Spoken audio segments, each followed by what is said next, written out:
Universitas Erlangga. Hari ini kita akan membahas topik yang cukup menarik nih, yaitu penyalahgunaan nafsa di kalangan remaja. Di kesempatan hari ini kita kedatangan salah satu anggota dari UKM Mapanza Universitas Erlangga. Baik, bisa diperkenalkan dengan Kak siapa? Ya, aku dari UKM Mapanza UNER, namaku Nisa Aulia. Di sini aku sebagai perwakilannya, yang saat ini juga kebetulan menjabat sebagai Ketua Divisi Penyuluhan. Baik, halo Kak Nisa, perkenalkan nama saya Lita. Baik, di kesempatan kali ini kita akan beberapa menit ke depan nih kepo ini kegiatan apa aja yang sedang ditekunin Kak Nisa. Mungkin dari UKM Mapanza sama kegiatan lainnya mungkin Kak? Kalau akhir-akhir ini mungkin aku masih fokus kuliah ya, karena kan utamanya kuliah nih. Aku kebetulan S1 keperawatan prodiku dan lagi hektik-hektiknya.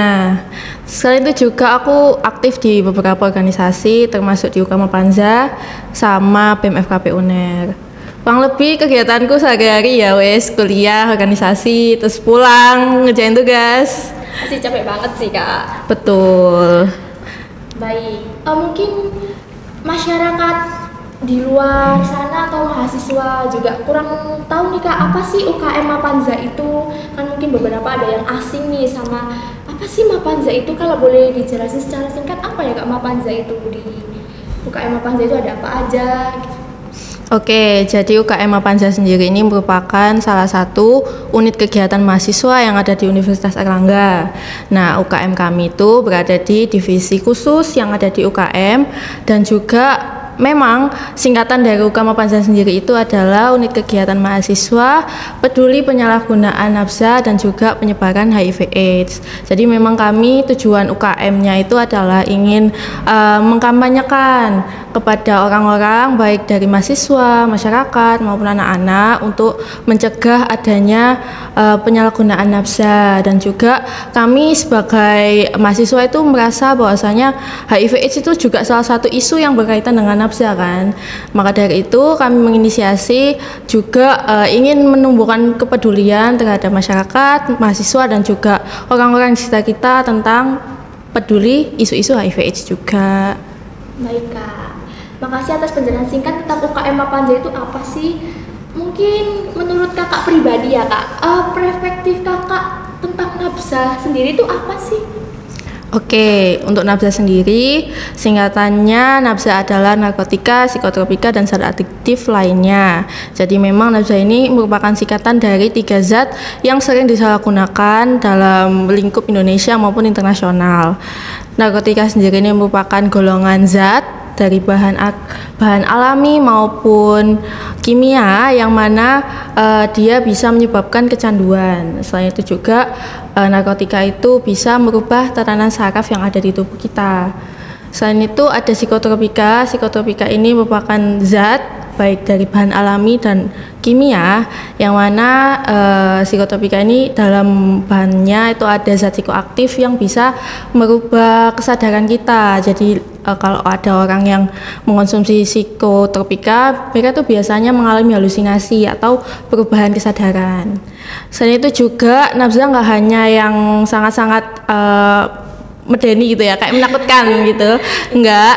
Selain itu ada juga zat adiktif lainnya. Zat adiktif lainnya ini bahkan sering kita temui seperti kopi, teh, karena di dalamnya ada zat kafein, yang mana zat kafein ini termasuk zat adiktif yang bisa mengubah kebiasaan kita pada umumnya kayak gitu. Kan kalau kita minum kopi, teh kan jadi cenderung kecanduan ya kan.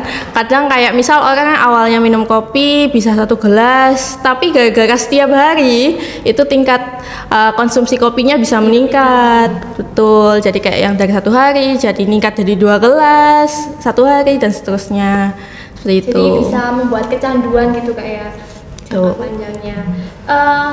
Menurut pandangan Kanisa sendiri nih, kasus perkembangan narkoba di lingkungan remaja ini seperti apa sih Kak? Karena bisa dilihat ya dari pergaulan zaman sekarang itu bisa dibilang ya ya cukup meresahkan ya. Mungkin kalau dari kasus-kasus yang remaja itu, ini aku ambil dari datanya BNN ya. Ini dilansir data BNN sekitar tahun 2023 baru banget. Itu memang pengguna narkoba paling banyak itu di usia produktif. Tetapi peringkat keduanya itu berada di kalangan usia remaja, mulai dari SMP sampai SMA.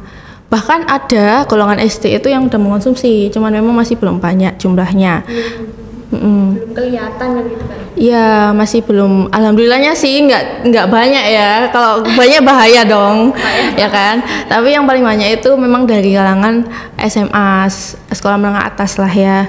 Dan itu menurutku cukup mengkhawatirkan karena anak-anak yang dari kalangan SMP, SMA itu kan merupakan bibit-bibit generasi muda Indonesia nih. Terus kalau mereka udah kena narkoba, artinya kan mereka ibaratnya dalam hal kesadaran, pemikiran itu masih belum dikatakan matang, sehingga mereka juga apa ya, kayak tingkah lakunya itu bisa jadi lebih nakal, terus juga mereka bisa apa ya, melakukan kegiatan-kegiatan yang justru malah gak memberikan manfaat kepada mereka. Selain itu juga banyak sih kasus-kasus yang sekarang itu baru banget minggu kemarin itu ada satu kasus viral yang mungkin lewat TikTok ataupun Twitter ya, ataupun Instagram juga keluar karena di Reelsku keluar.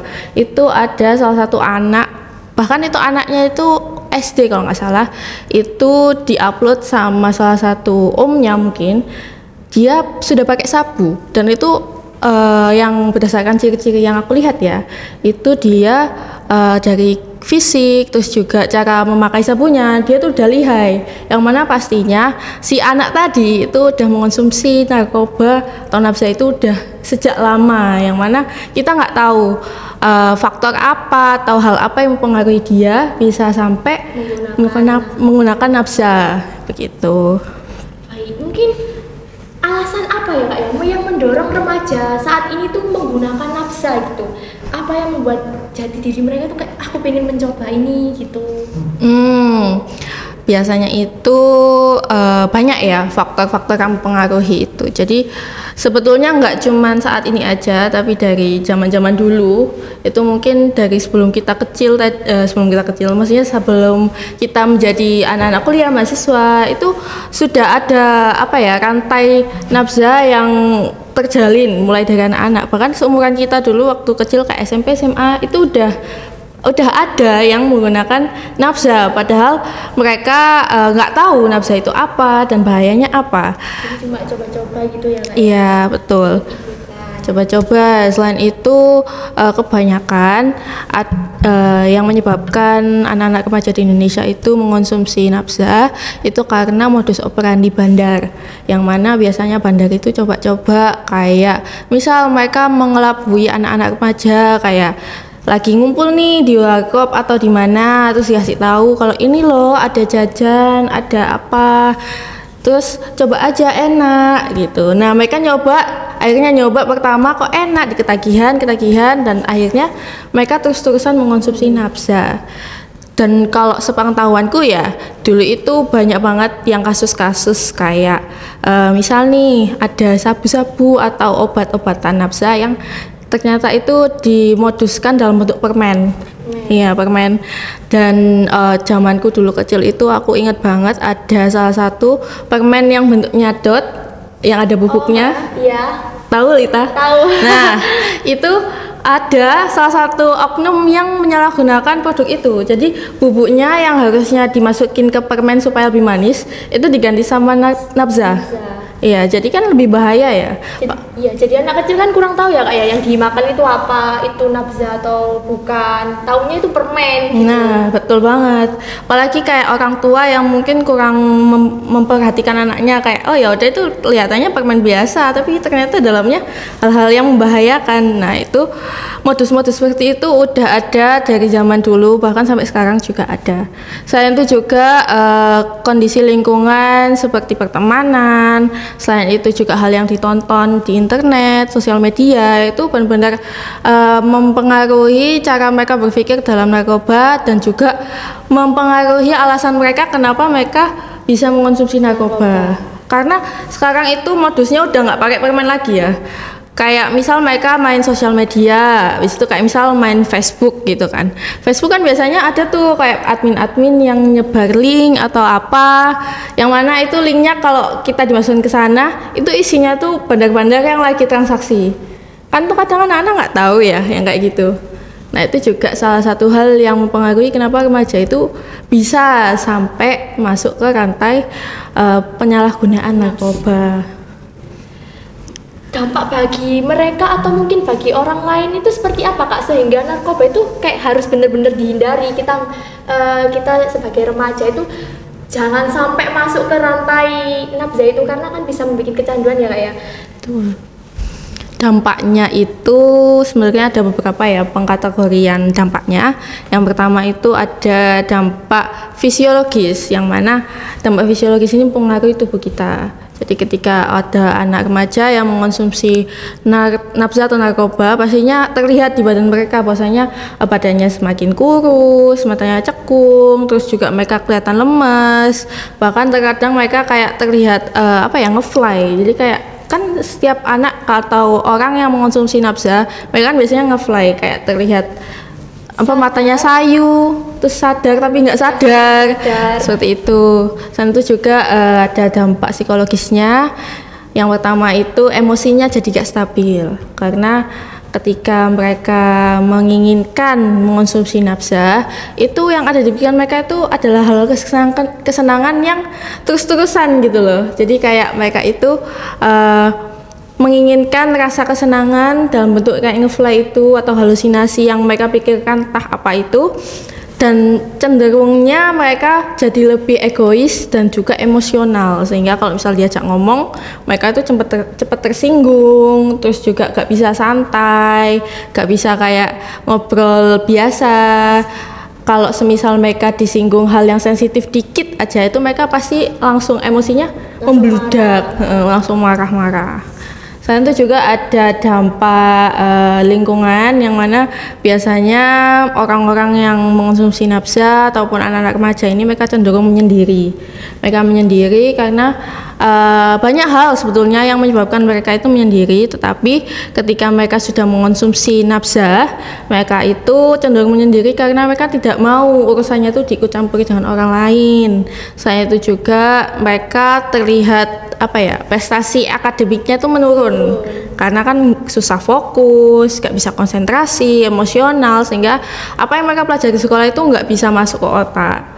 Selain itu juga hubungan dengan orang tuanya kurang harmonis, dan gak jarang sebetulnya banyak anak-anak di luar sana yang menjerumuskan diri ke narkoba itu karena hubungan yang kurang baik dengan keluarganya gitu. Jadi dilampiasin ke hal-hal yang buruk gitu ya Kak ya. Betul banget.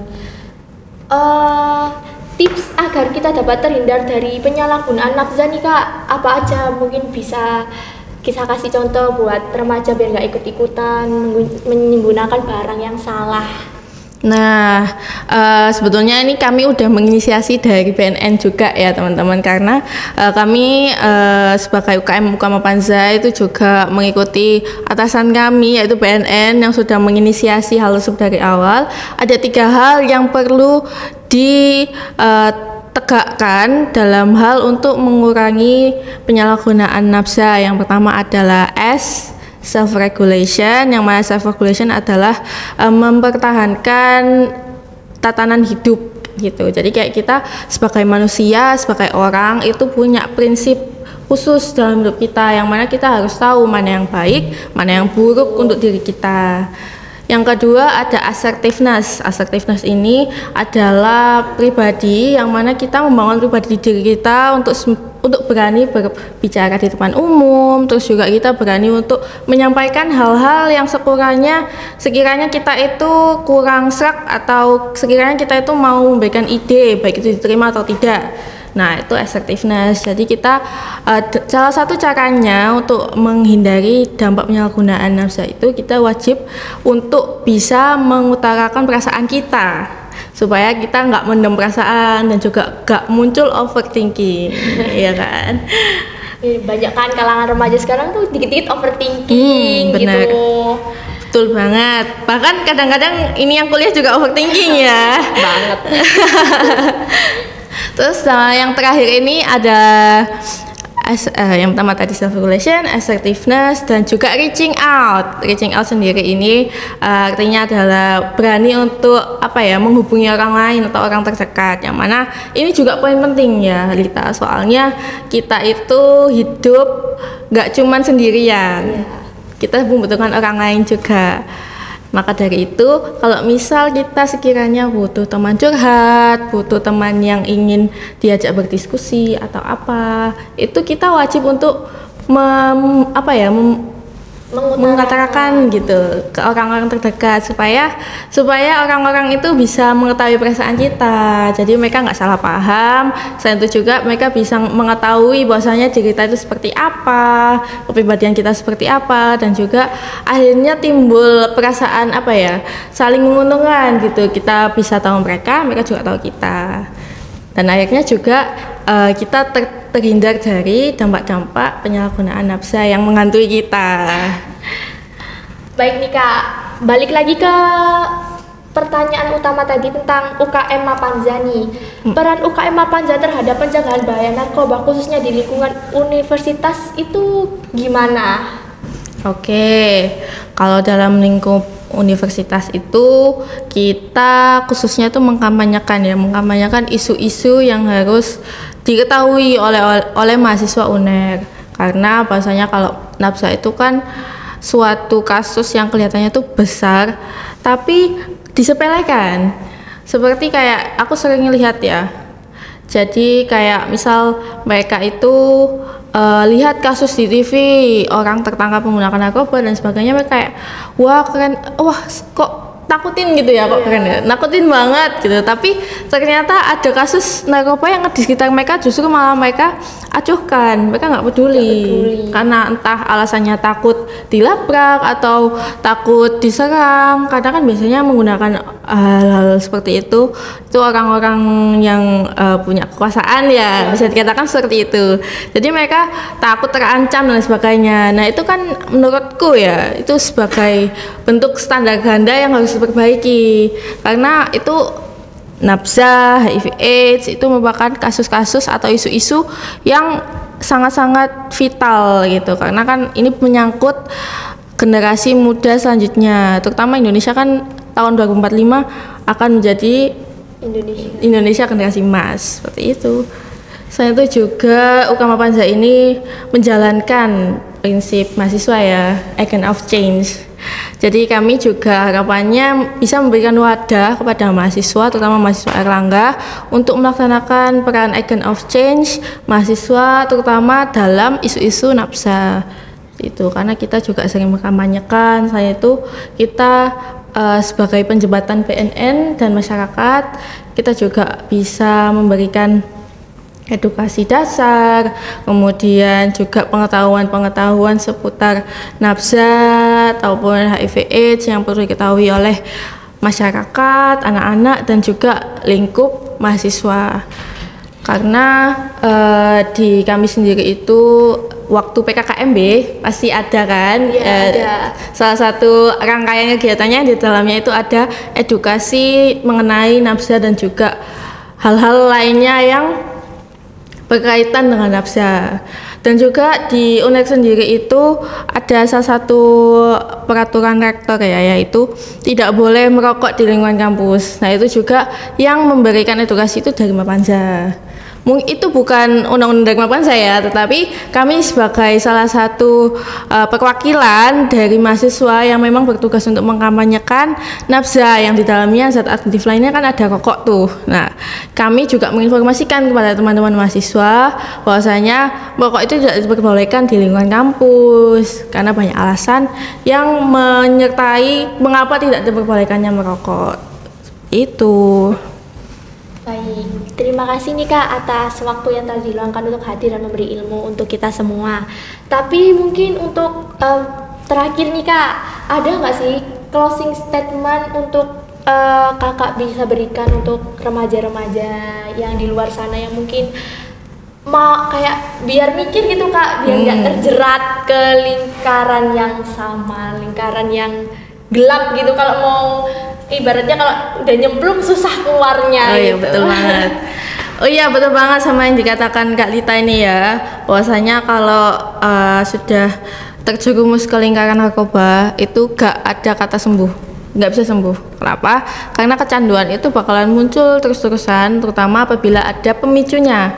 Jadi meskipun nih ada orang yang udah rehabilitasinya lama banget 10 tahun, 15 tahun, tapi ketika mereka kena pemicu yang setitik aja, kayak misal mereka kena korek dikit aja, mereka tuh kecanduannya bisa kembali lagi, bahkan bisa lebih buruk lagi dari sebelumnya. Maka dari itu harapannya jangan sampai dari kita, baik dari remaja, mahasiswa, masyarakat, baik dalam usia produktif maupun juga non produktif, harapannya jangan sampai terjerumus lingkaran nafsa, karena itu lingkaran setan yang gak ada habisnya. Baik itu mempengaruhi kualitas hidup kita maupun juga kualitas finansial kita, karena kalau udah terjerumus narkoba itu biasanya mereka terus-terusan menggelontorkan uang segitu banyaknya hanya untuk narkoba aja. Bahkan bisa melakukan tindak kriminal ya kayak mencuri atau begal mungkin untuk bisa membeli yang mereka inginkan, obat-obatan terlarang yang nggak ada fungsinya ya Kak ya. Betul banget. Dan justru malah kalau mereka melakukan seperti itu, kesalahannya itu justru berlapis-lapis. Karena dalam undang-undang yang udah diselenggarakan di Indonesia ya, undang-undang yang ada di Indonesia itu sudah ada undang-undang yang melandasi bahwasanya narkoba itu dilarang digunakan. Terus ditambah lagi mereka mencuri dan lain sebagainya, itu hukumannya justru malah lebih berat. Karena for information aja ya teman-teman, ada di salah satu undang-undang tahun 2009 yang membahas mengenai narkoba, itu di dalamnya ada sanksi hukuman, yang mana ada sanksi hukuman pengedar dan juga pemakai. Yang pengedar itu dia minimal penjara 10 tahun dengan dendanya itu 1 miliar, dan juga pemakai yang tidak rehabilitasi, mereka itu undang-undangnya itu hukuman penjaranya itu minimal 4 tahun dengan dendanya juga sama maksimal 1 miliar, yang mana itu kan hukumannya cukup besar dan juga tidak sesuai dengan apa yang dilakukan kayak gitu, sangat-sangat tidak worth it gitu. Makanya jangan dicoba-coba. Baik, terima kasih Kak atas sudah meluangkan waktunya. Ya, aku juga terima kasih kepada teman-teman PDB kelompok 5, kelompok 5 PDBA 85. Ya, terima kasih banyak juga karena Kamu Panza udah diajak kolaborasi nih supaya bisa memberikan informasi yang sangat berguna terutama untuk audiens dan juga sasaran yang dituju oleh teman-teman kelompok 5 PDBA 85 ini. Dan aku juga menyampaikan ya pesan dari Ketua Mapanza bahwasanya kita sebagai mahasiswa gak hanya anak-anak UKM Mapanza aja, tapi seluruh mahasiswa yang ada di UNER dan di luar UNER itu juga berperan aktif terutama dalam pencegahan penyalahgunaan nafsa seperti itu. Baik teman-teman, semoga ilmu yang diberikan Kak Nisa bisa bermanfaat. Selebihnya terima kasih. Wassalamualaikum warahmatullahi wabarakatuh.